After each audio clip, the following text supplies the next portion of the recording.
जिस तरीके का केमिकल हमें क्राइम स्पॉट पे मिला है उसी तरह का केमिकल मैंने बनाया है और ये केमिकल मैं इस बॉक्स में डालता हूं। अरे का बॉडी टेम्परेचर मिला? नॉर्मल है सर। गुड। इस स्टीम बॉक्स में जो बॉडी है ये लगभग इंसान की बॉडी की जैसे ही है। आपका कहने का मतलब है क्लोन की तरह? ऐसा ही समझ लो। अब इस मशीन में हमने जो केमिकल डाला है उसकी स्टीम हम इस स्टीम बॉक्स में पास करते हैं। लगभग 30 मिनट तक हम स्टीम पास करते हैं। उसके बाद देखते हैं क्या होता है।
गजब हो गया सर, 30 मिनट में पूरी बॉडी डिसॉल्व हो गई। हाँ निखिल, ये केमिकल बहुत पावरफुल है। थोड़ी सी मात्रा में पूरी की पूरी बॉडी पिघल करके बह जाती है। रिकी की बॉडी भी इसी केमिकल की वजह से फ्रीज होकर के अकड़ गई थी। आई सी, बहुत ही खतरनाक केमिकल है ये।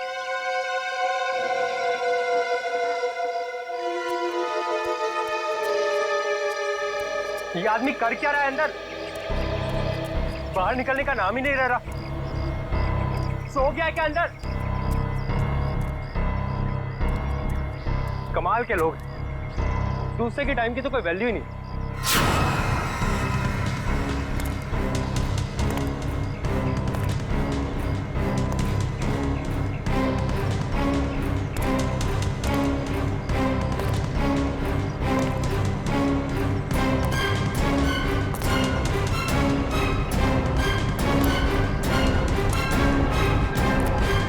सर,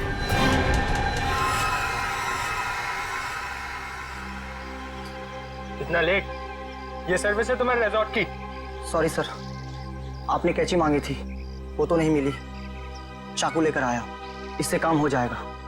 तो ब्लडी लाउजी पीपल, 10:30 हो गए, मीटिंग्स करनी है, अपॉइंटमेंट्स है, और अंदर ये आदमी बैठ के धरना दे रहा है। सर, आप अंदर नहीं जा सकते सर। हेलो भैया, सुन रहे हैं आप?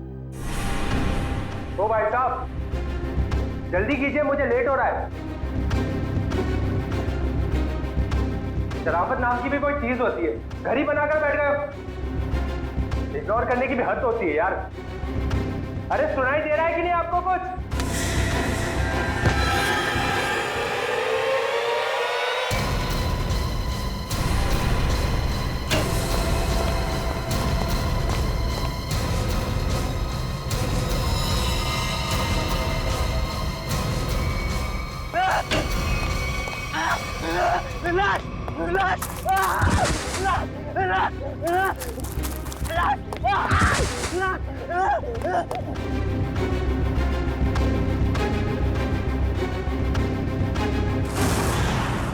हाँ मैं पार्टी में आने की कोशिश करूंगी।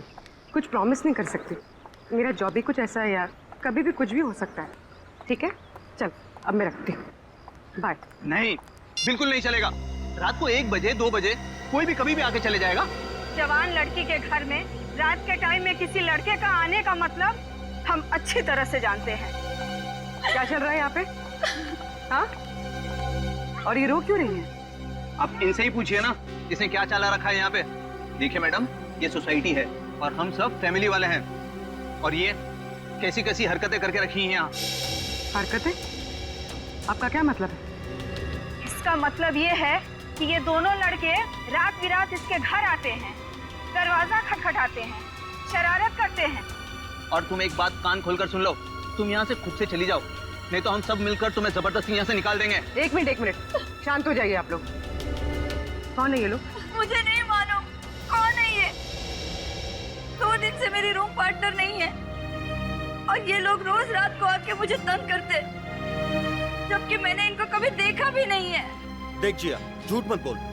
तू ही हमें बुलाती है और अब पहचानने से मना कर रही है। हाँ, कसम से हमेशा खुद ही फोन करके बुलाती है हमें।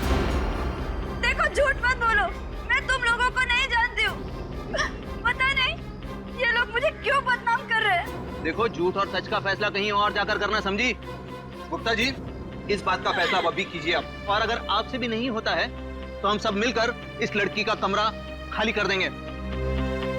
प्लीज सर, ऐसा मत कीजिए। देखो, मैं तुम्हें भाड़े पे घर देने के वक्त कहा था ना, हमारे सोसाइटी का रूल बहुत सख्त है। क्या बोला था ना? बोला। प्लीज सर, इसमें मेरा कोई कसूर नहीं। फिर भी 2 दिन में मेरी रूम पार्टनर आ जाएगी, तब मैं अपना सारा सामान यहाँ से शिफ्ट कर लूंगी। ओके, 2 दिन का टाइम देता हूँ, लेकिन 2 दिन में रूम खाली हो जाना चाहिए, समझी? तुम दोनों भागो यहाँ से। अरे चलो निकलो। ठीक है जिया, ये तूने अच्छा नहीं किया। हाँ। पहले खुद ही हमें बुलाती है और फिर इंसल्ट करती है। कमाल है यार। चल चल। जिया, रोम, अगर तुम बेकसूर हो तो सच सामने आ जाएगा। तुम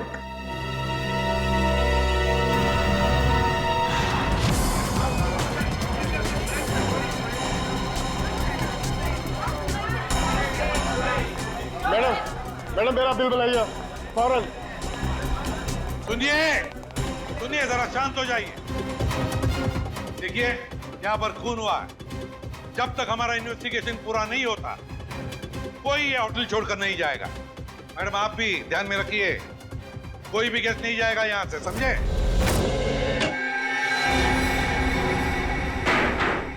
सर बॉडी नहीं है। बॉडी नहीं है? ये कैसे हो सकता है? बॉडी गई कहां? बॉडी कैसे गायब हो गई? कैसे हो सकता है? और सर, अगर किसी ने मर्डर किया है और अगर वो बॉडी ले गया तो फिर ये सिर क्यों छोड़ गया?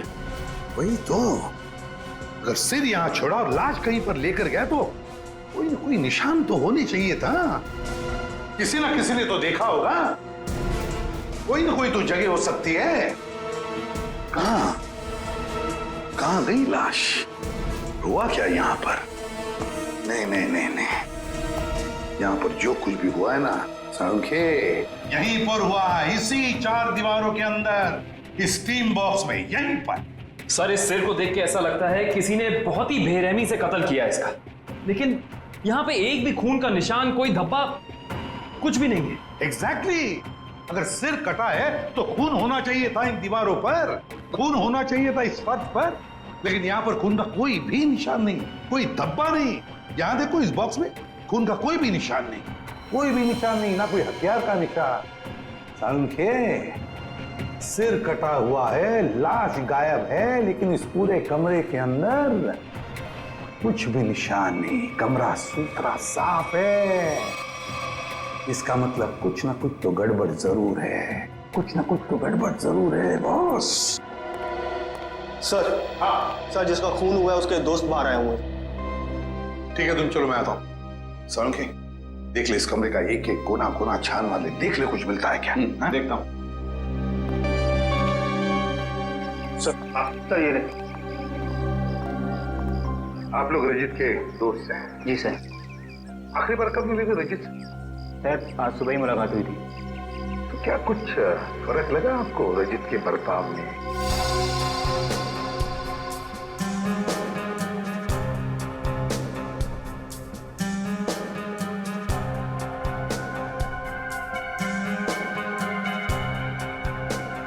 सर ऐसी तो कोई बात नहीं है।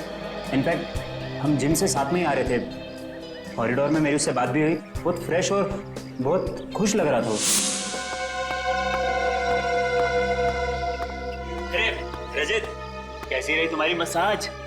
हाँ, हल्का महसूस कर रहा हूँ। सेमिनार के लिए आए पर ऐसा लग रहा है वेकेशन के लिए आए मुझे लग रहा है तुम वाकई में वेकेशंस के लिए ही आए हो। यार कहीं सेमिनार में सो मत जाना। नहीं, मैं आधे घंटे के लिए स्टीम बात कर लूँ, फिर टॉक्सिन्स भी क्लीन हो जाएंगे और मैं फ्रेश भी लगूंगा। सर उसके बाद हम दोनों यहाँ स्टीम रूम में आए और वो स्टीम रूम का अटेंडेंट रिकी, सर रिकी ने ही स्टीम रूम तैयार किया था रजित के लिए। Good morning sir. Good morning Ricky.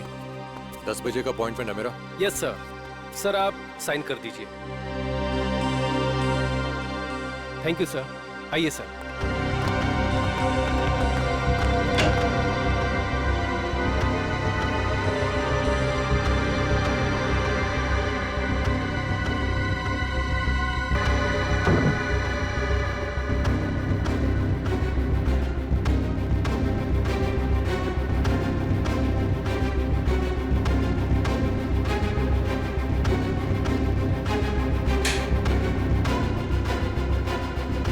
कितना टाइम लगेगा? सिर्फ 25 मिनट। चल रजित, तू एंजॉय कर, ब्रेकफास्ट में मिलते हैं। चल ठीक है, ओके। स्टीम रूम का अटेंडेंट रिकी। रिकी, ये स्टीम रूम का अटेंडेंट रिकी कहाँ है? जरा बुलाओ उसे।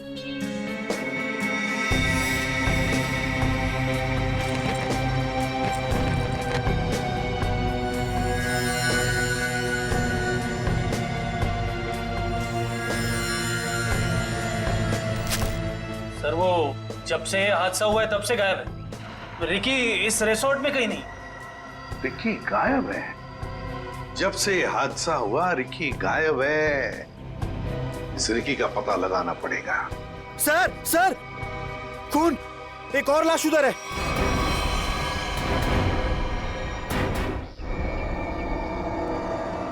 ये हो क्या रहा है आपके होटल में? हाँ, एक सिर मिला है जिसकी लाश गायब और अब ये दूसरा खून। सर मैं तो खुद परेशान हूँ, ये क्या हो रहा है मुझे समझ नहीं आ रहा सर। अब बाहर फिरिए।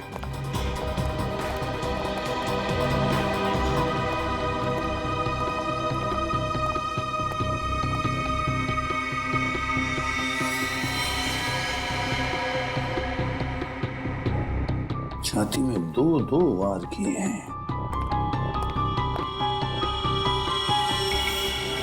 सर काफी गहरा है, पूरी ताकत से बात करेंगे। हाँ,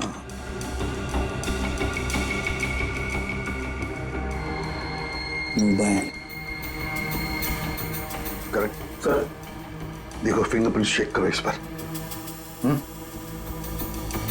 सर, हाँ, ये खाली ब्रीफकेस? स्टील की ब्रीफकेस, वो भी खाली।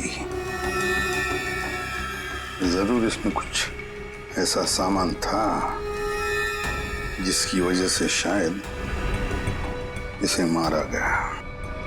सर, ये 2 ग्लासेस। 2 ग्लासेस?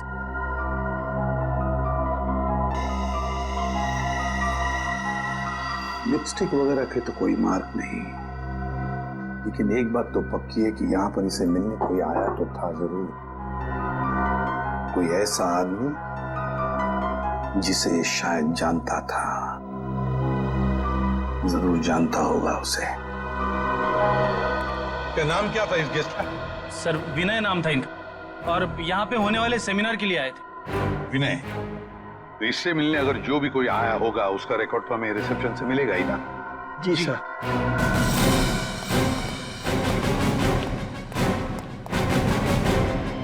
देखो विनय के बारे में और कुछ जानना चाहते हैं हम लोग। ये विनय कब आया था यहाँ पर?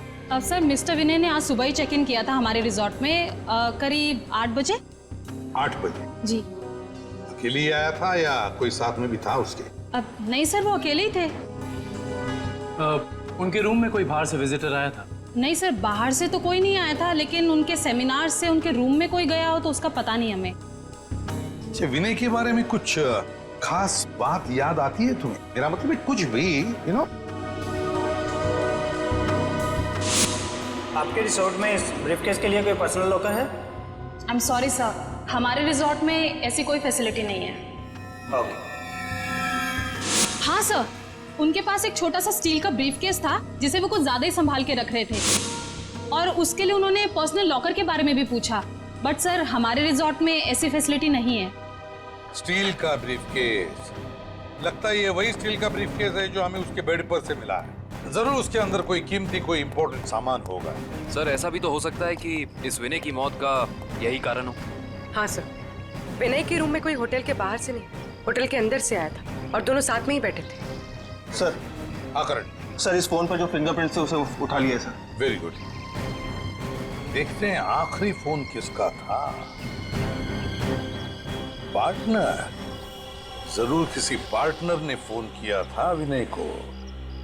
पता लगाना पड़ेगा है कौन ये पार्टनर।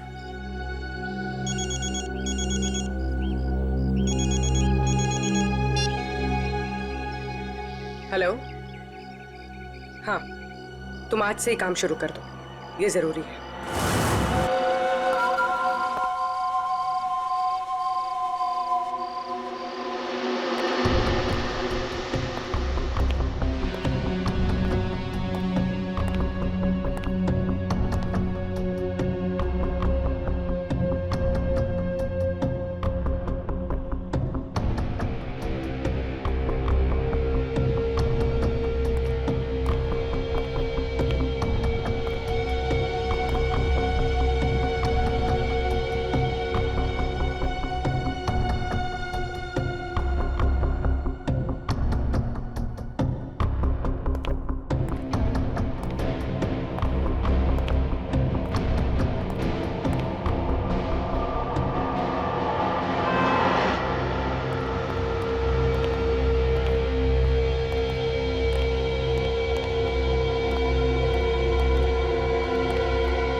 जिया,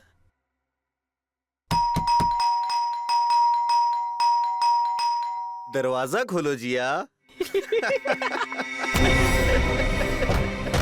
जिया, जिया, जिया दरवाजा खोलो वरना तोड़ देंगे हम, बता रहे हैं हम बस। ये इन लोगों का रोज का नाटक है।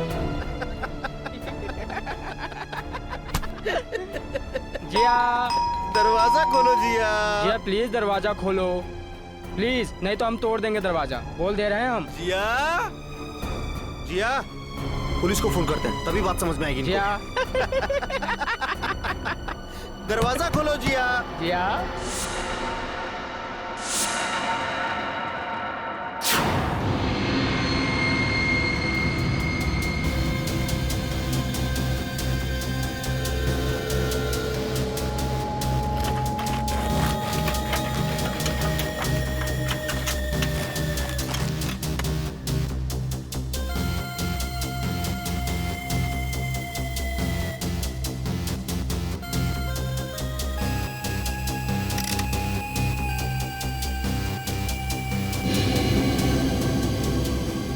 सर, आता रहेगा।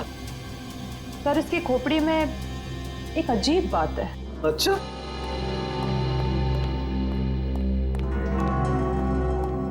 क्या अजीब बात है?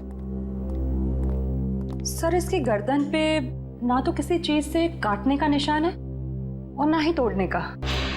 लेकिन कोई ना कोई निशान तो जरूर होना चाहिए। हाँ, कोई निशान तो होना ही चाहिए। अगर हथियार का नहीं है तो किसी और चीज का निशान होना चाहिए जिससे मारा गया। और इसकी खोपड़ी का अंदर का हिस्सा बिल्कुल खाली है। ऐसा लगता है जैसे कि सारी चीजें पिघलकर रह गई हो। ऐसा कैसे हो सकता है तारिका? इसके अंदर कोई मोम तो होता नहीं, खून है, मसल्स हैं, टिश्यूज हैं। हाँ, लेकिन ये खोपड़ी बिल्कुल खाली है। अच्छा तारिका, इसकी खोपड़ी में से जो फ्लूइड निकला था, तुम उस फ्लूइड को चेक करो, उसमें जरूर कुछ ना कुछ मिलेगा। सर,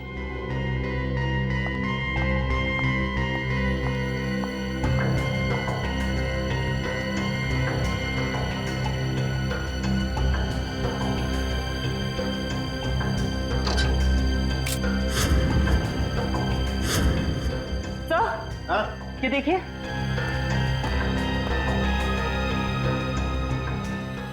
अरे एसिड, इसकी खोपड़ी के अंदर एसिड। सर इसका मतलब है एसिड या किसी केमिकल से इसके सर के अंदर के हिस्से और इसके शरीर को पिघला दिया गया और फिर स्टीम बॉक्स के ड्रेन पाइप से बाहर निकाला गया। हाँ, और वो भी 30 मिनट के अंदर। सर ये कैसे हो सकता है? हमने तो पढ़ा था कि कॉन्सेंट्रेटेड एसिड में किसी भी बॉडी को पिघलने के लिए कम से कम 20 घंटे लगते हैं। You're right, श्रेया, 20 घंटे ही लगने चाहिए, लेकिन इस केस में ऐसा नहीं हुआ। एक और बात, इस ड्रेन पाइप में मुझे कैल्शियम फॉस्फेट, जिससे इंसान की हड्डियां बनती हैं, वो और कुछ टिश्यूज के टुकड़े मिले हैं। मुझे लगता है जिस एसिड से इस आदमी के शरीर को पिघलाया गया है, यह एसिड किसी की इन्वेंशन है, कोई नई खोज। हाँ सर, उस बॉटल के निचले हिस्से से जो निशान बना था जिस केमिकल से, वो भी एसिडिक है और हमारे किसी केमिकल से मैच नहीं करता। लेकिन सर, अगर इस एसिड ने रजीत की बॉडी को पिघला दिया तो फिर वो स्टीम बॉक्स क्यों नहीं पिघला? वो इसलिए क्योंकि ये एसिड किसी मेटेलिक चीज को नहीं पिघलाता है, और इसीलिए इस एसिड को कांच की बोतल में रखा गया था। सर फिर तो उसे बहुत दर्द हुआ होगा। नहीं वंश, मुझे नहीं लगता है इसे दर्द महसूस हुआ होगा। क्यों सर? क्योंकि श्रेया पहले इसे बेहोश कर दिया गया था। मतलब पहले इसे बेहोश किया गया, फिर मारा गया, उसके बाद स्टीम बॉक्स की ड्रेन पाइप से बहा दिया गया। बहुत ही डरावना और भयानक तरीका है किसी की जान लेने का। हाँ, और बहुत ही अजीब भी। ये सब कैसे किया गया होगा, ये कौन सा एसिड है, ये सब पता लगाने के लिए मुझे थोड़ा वक्त लगेगा। लेकिन सर, अगर ये किसी का आविष्कार है, नई खोज है, तो जाहिर सी बात है उसने इसके पेटेंट को रजिस्टर करवाया होगा। बिल्कुल करवाया होगा। इंटरेस्टिंग। इसका मतलब जिसने भी पेटेंट रजिस्टर करवाया है उसकी सारी इंफॉर्मेशन हमें गवर्नमेंट ऑफिस से मिल सकती है। हेलो, क्या? रजीत का? ओके। अभी पता चला है कि विनय ने जिस पार्टनर वाले नंबर पे फोन किया था वो और किसी का नहीं बल्कि रजीत का नंबर था। इसका मतलब विनय और रजीत एक दूसरे को जानते थे और रिजॉर्ट में विनय के कमरे में हमें जो 2 ग्लासेस मिले थे उनमें से एक ग्लास शायद रजीत का था। अब तो विनय के घर वालों से ही पता करना पड़ेगा। लगता है रिकी घर पर नहीं है, तोड़ दो दरवाजा।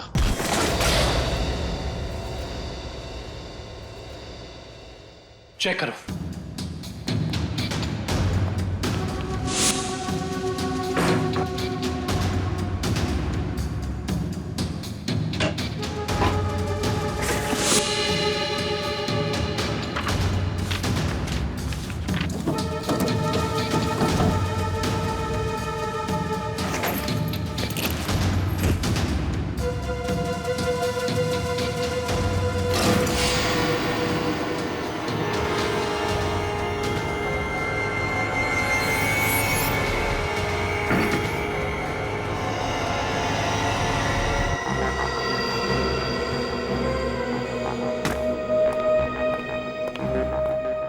ये बॉटल देखो, इसका नीचे का हिस्सा बिल्कुल वैसे ही है जैसा निशान हमें रिजॉर्ट के स्टीम रूम में मिला। तो इस केमिकल से रिकी ने रजीत की बॉडी पिघला कर उसका खून कर दिया है। हाँ, लेकिन एक स्टीम रूम का अटेंडेंट किसी को इतनी चालाकी से नहीं मार सकता। ये उसके दिमाग का काम हो ही नहीं सकता। कोई है जो उससे ये करवा रहा है। कौन करवा सकता है ये सब? इसका जवाब तो रिकी देगा।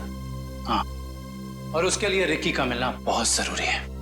चलो बाहर लोगों से पूछते हैं, शायद उसे जाते हुए किसी ने देखा। एक्सक्यूज मी, आप लोग सब यहीं आसपास रहते हैं? जी जी। ये वो रिकी रहता है यहाँ पे, आप लोग उसे जानते हैं? आज आपने उसे देखा? हाँ सर, मैंने देखा उसे। बड़ी जल्दी में लग रहा था और एक बैग भी था उसके हाथ में। अच्छा, यहाँ से किस तरफ गया था वो? सर उस तरफ। उस तरफ? हाँ सर, एक ट्रक आया और रिकी उस पर बैठ के निकल गया। थैंक यू, चलो उस डायरेक्शन में देखते हैं।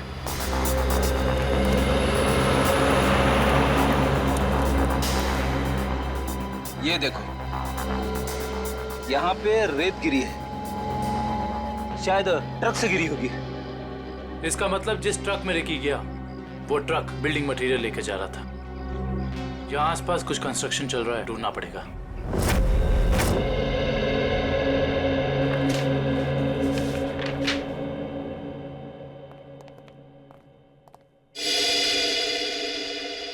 जी कहिए। सीआईडी। सीआईडी?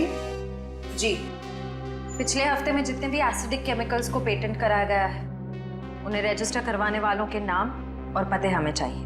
केमिकल का कोई नाम भी तो होगा। आप वो फाइल हमें दे दीजिए, हम खुद ढूंढ देंगे। ठीक है।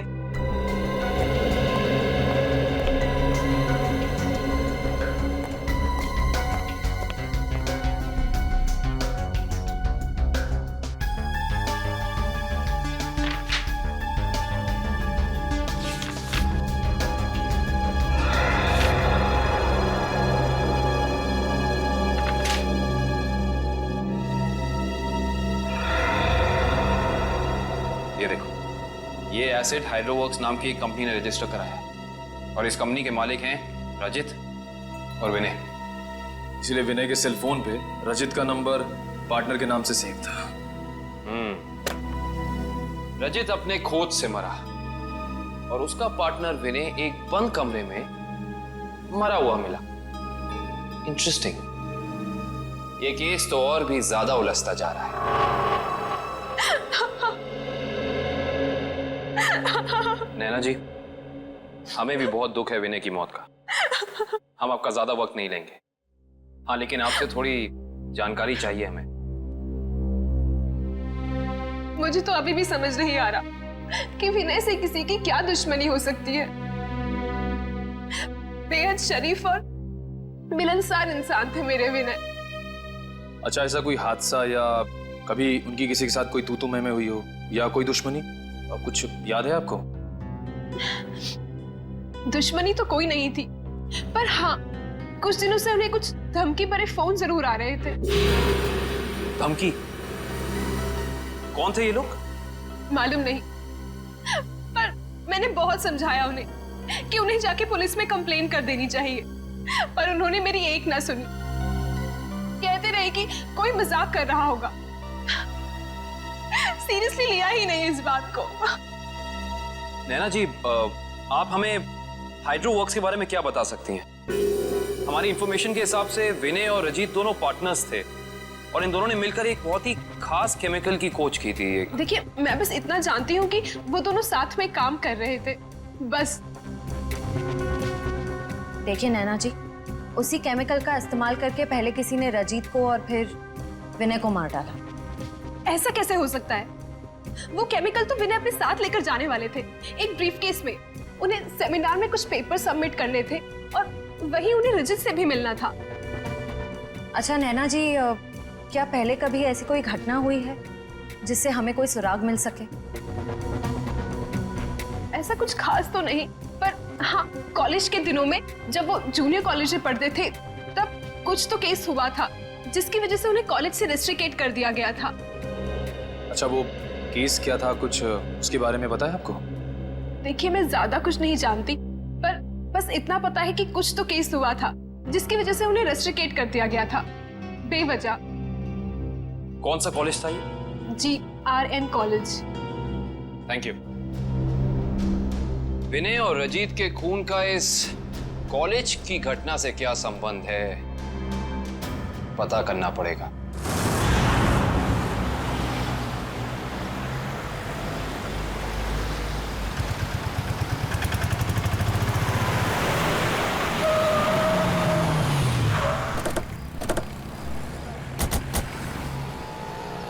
ये देखिए, रेत यहाँ पे पड़ी हुई है और ये देखो टायर के मार्क्स।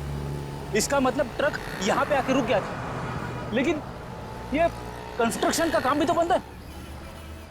यही वजह है कि अब हमें ये पूरी जगह चेक करनी होगी। आओ अंदर चलकर देखते हैं।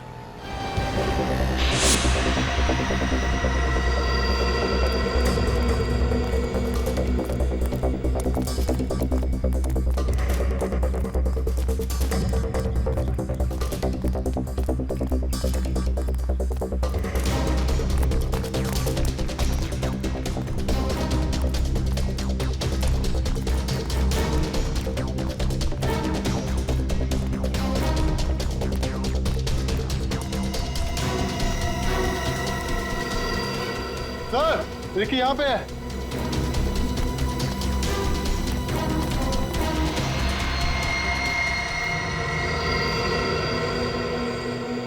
रिकी, रिकी, ये तो ठंडा पड़ गया। हाँ सर, इसकी स्किन भी कड़क हो गई है। पहले से हॉस्पिटल पहुंचाओ।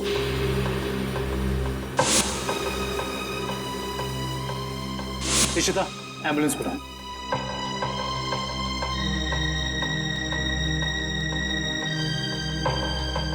इसके शरीर पे जेल जैसा कुछ लगा हुआ है, जिसकी वजह से इसका शरीर अकड़ गया होगा। और ये देखिए, आसपास के पत्थरों पे भी जेल जैसा ही है। ये देखो,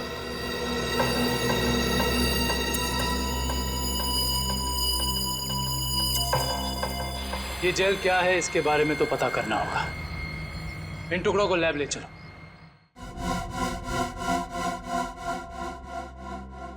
जिस तरीके का केमिकल हमें क्राइम स्पॉट पे मिला है, उसी तरह का केमिकल मैंने बनाया है, और ये केमिकल मैं इस बॉक्स में डालता हूं।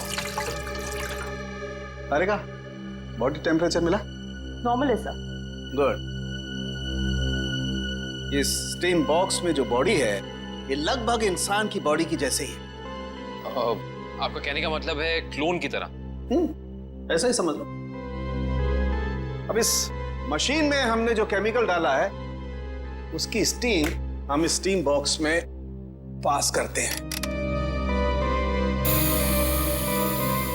लगभग 30 मिनट तक हम स्टीम पास करते हैं।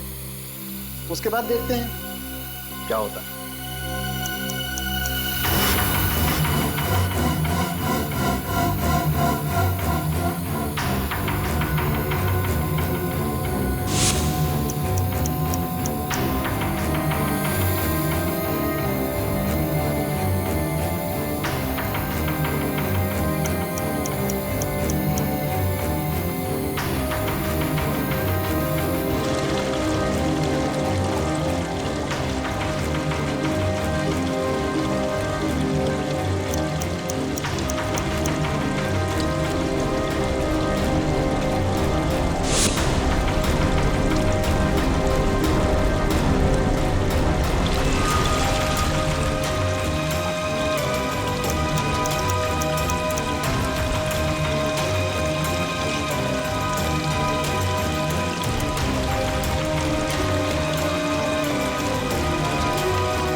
गजब हो गया सर, 30 मिनट में पूरी बॉडी डिसॉल्व हो गई।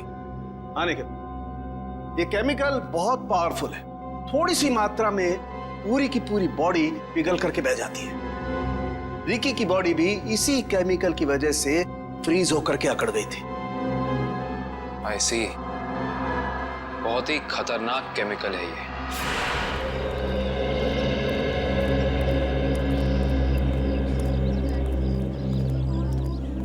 एक्सक्यूज मी, हम लोग सीआईडी से 2005 के केस के सिलसिले में आपसे थोड़ी पूछताछ करनी थी। 2005? ये तो बहुत पुराना केस है, लगभग 9 साल पुराना।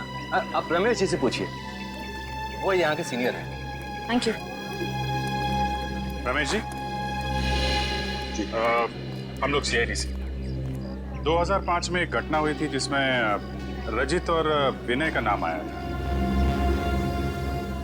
रजित और विनय? सर, क्या है कि हर साल इतने लड़के लड़कियां आते हैं तो नहीं, उस केस में इन दोनों लड़कों को रेस्ट्रिकेट किया गया था। रेस्ट्रिकेट? अरे हाँ, याद आया। उस साल कॉलेज के एक स्टूडेंट की मौत हो गई थी और इन दोनों लड़कों का नाम भी उस केस से जुड़ गया था। काफी बवाल हुआ था। ये स्टूडेंट कौन था और उसकी मौत कैसे हुई? मैडम, बहुत अजीब तरीके से हुई थी। ये किस्सा लेबोरेटरी में हुआ था।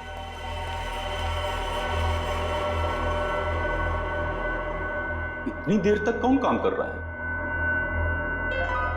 कौन काम कर रहा है?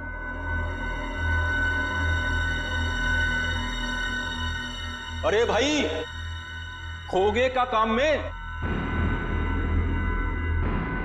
जवाब तो दो, कब तक काम करोगे? अरे चुप क्यों हो? बताओ, मैं लेबोरेटरी बंद करूं या खुली रहने दूं?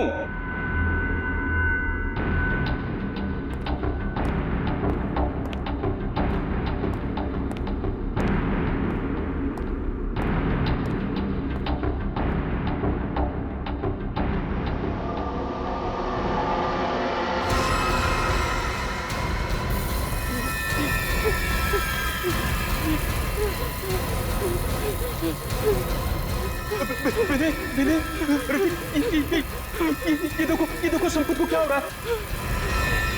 सर बचाइए इसे, प्लीज सर बचाओ इसे।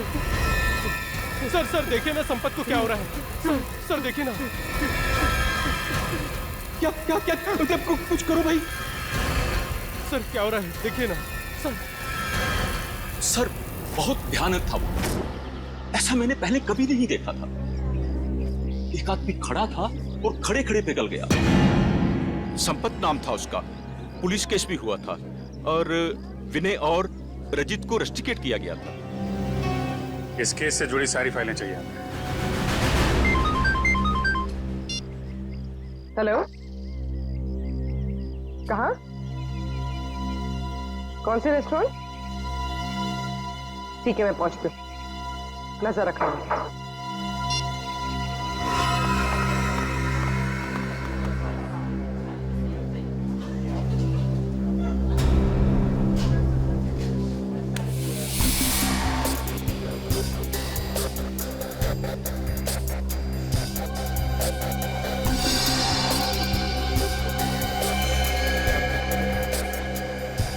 मजा तो आता है यार। अरे काहे का मजा यार? पता है, रात को जैसे ही जाते हैं ना उसके घर के सामने, तभी चौकीदारों को पटाना पड़ता है।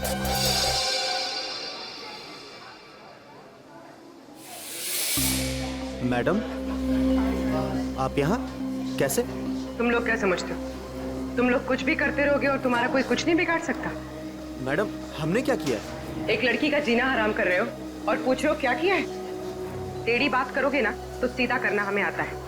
क्यों कर रहे हो ये सब? मैम, हम खुद नहीं गए उसके घर, वो खुद ही हमें बुलाती थी। हम पहले भी बता चुके हैं मैम आपको। और मैडम, आपको जानना ही है तो आप जिया से बात करो ना, वो क्यों बुलाती है हमें? वो झूठ नहीं बोलती है। सर हम सच बोल रहे हैं सर, हमारा यकीन कीजिए प्लीज। हाँ जानता हूँ, राजा हरिश्चंद्र के चेले हो ना तुम लोग। देखो, लास्ट चांस है, सच सच बताओ, उस लड़की को क्यों परेशान कर रहे हो? और अगर सीआईडी का तरीका अपनाओगे ना तो तोते की तरह बोलना शुरू कर दोगे।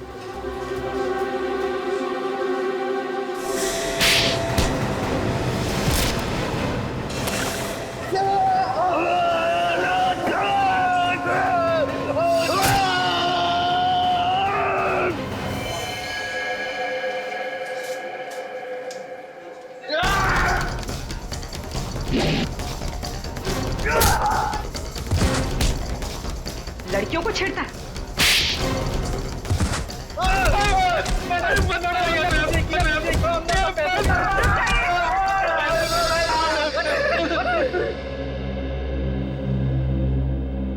किसके कहने पे किया ये सब? एक्सपेरिमेंट हो रहा था साइंस लैब में 2005 में और बेस्ट इन्वेंशन करने वाले को स्कॉलरशिप मिल रही थी। ये तो स्टूडेंट पिघल के मर गया था संपत। इसने एक स्पेशल एनेस्थीसिया बनाया था बेहोश करने की दवा, जो किसी भी मसल को 5 मिनट के लिए फ्रीज कर सकती थी। और ये रजित और विनय, इन्होंने एक ऐसा केमिकल बनाया था जो किसी भी चीज को 30 मिनट के अंदर पिघला सकती थी। सर ये देखिए।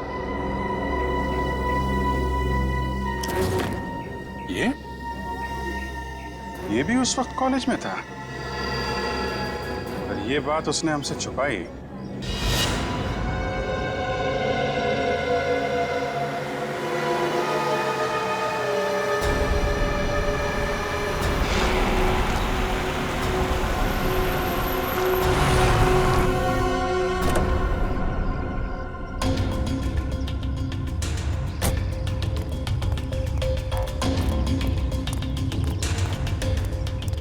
पैसे लिए?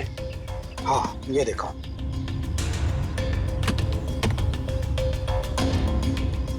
अब खुश? गुड। ये रहा तुम्हारा सामान।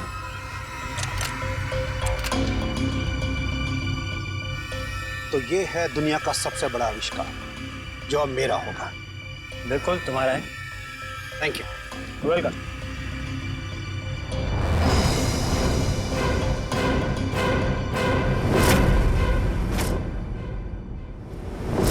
ये चुप चुप के क्या कर रहे हो? हैं? क्या कर रहे हो चुप चुप के? आगे मत बढ़ना, वरना ये बोतल इसी के साथ मैं फोड़ दूंगा। मत बढ़ना आगे, कह रहा हूँ आगे मत बढ़ना, नहीं तो ये मारा जाएगा। तुम यहाँ से जा नहीं सकते हो, छोड़ो उसे। आगे नहीं बढ़ना। कहा ना, मैं झूठ नहीं बोला, झूठ नहीं बोला मैं। पीछे रहो, आगे मत बढ़ना।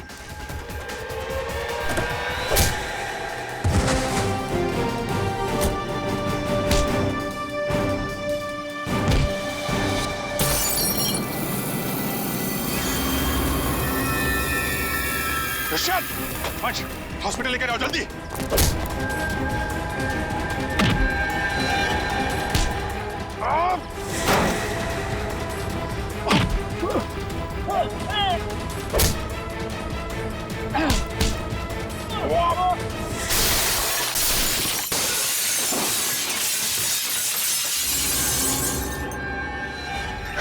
हाँ, मैं नहीं मारा उसे। मैंने और रजित के केमिकल का इस्तेमाल करके मैंने संपत को लैब में मार डाला। रेतेन, तुम यहाँ क्या कर रहे हो? और संपत के बनाए हुए केमिकल पर अपना नाम डालकर मैंने उसे भेज दिया। क्यों किया तुमने ऐसा? मुझे पैसों की जरूरत थी। मेरे खर्चे पूरे नहीं पड़ रहे थे। और जब मुझे पता चला कि संपत ने एक ऐसे केमिकल का आविष्कार किया जिससे बॉडी फ्रीज हो जाती, उसकी इंटरनेशनल मार्केट बहुत ज्यादा थी। उससे वो केमिकल हासिल करने के लिए मैंने उसे भी मार डाला। रजित और विनय को उन्हीं के खोजे हुए केमिकल से मार दिया और केमिकल बेच के पैसा कमाना चाहते थे, क्यों? हाँ। और इसमें वो स्टीम रूम का अटेंडेंट रिकी, उसने तुम्हारी मदद की थी।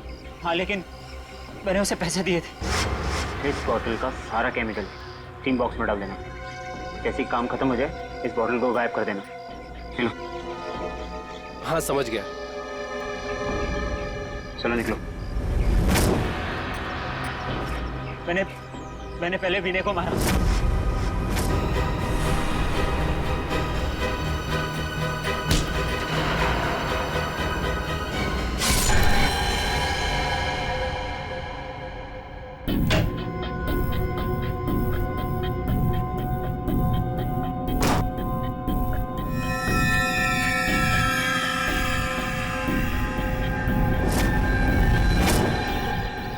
और फिर रिकी की मदद से मैंने रजित को खत्म कर दिया।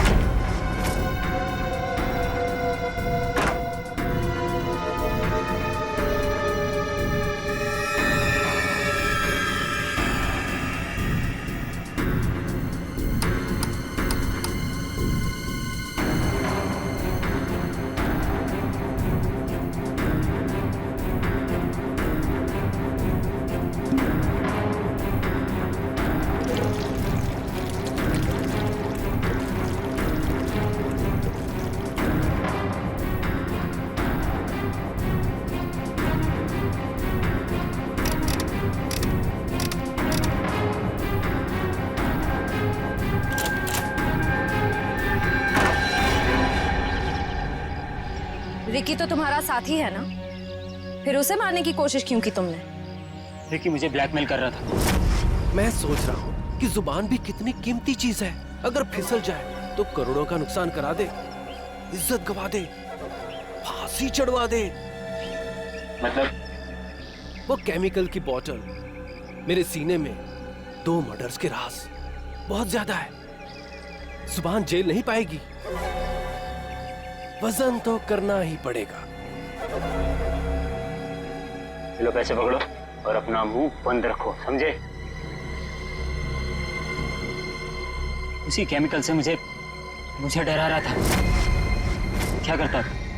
जरूरत थी और मजबूरी। Shut up! समाज की भलाई के लिए की गई खोज का गलत इस्तेमाल किया है तुमने। 3 खून किए हैं। तुम जैसे लोगों के लिए कानून ने भी एक खोज की है, फांसी। आप लोगों को जरा सा भी एहसास नहीं हुआ कि आप लोग सब मिलकर एक अकेली लड़की के साथ इतनी नाइंसाफी कर रहे थे? कोई इस तरह से परेशान करता है किसी को? बोलिए। सॉरी मैडम, ये रमेश जी को अपना फ्लैट बेचना था और उन्हें अच्छा बायर भी मिल गया था, इसीलिए सब। और मैडम, जिया घर खाली करना भी नहीं चाह रही थी और उसके लीज एग्रीमेंट को खत्म होने में अभी टाइम था। मैडम, ये रमेश जी ने एक दिन आकर हमें अपनी तकलीफ बताई और हमसे हेल्प मांगी। तो आप लोग ने मिलकर ये ड्रामा किया, एक लड़की के कैरेक्टर पर कीचड़ उछाला। आप लोग ऐसा कर कैसे सकते? और रमेश जी, आप पैसों के लालच में इंसानियत भूल गए। सॉरी मैडम, मुझसे गलती हो गई, अब ऐसा नहीं होगा। जिया अब यहीं रहेगी, इसी फ्लैट में। जिया, मुझे माफ कर दो। I am really sorry. Please sir, sorry बोल के मुझे शर्मिंदा मत कीजिए। थैंक यू मैम, आपने मेरी बहुत हेल्प की, वरना मैं अपने पेरेंट्स के पास वापस चली जाती। देखो जी, कभी घबराना नहीं, अपने हक और अपने सम्मान के लिए हमेशा लड़ना, समझे? Best of luck. Thank you ma'am.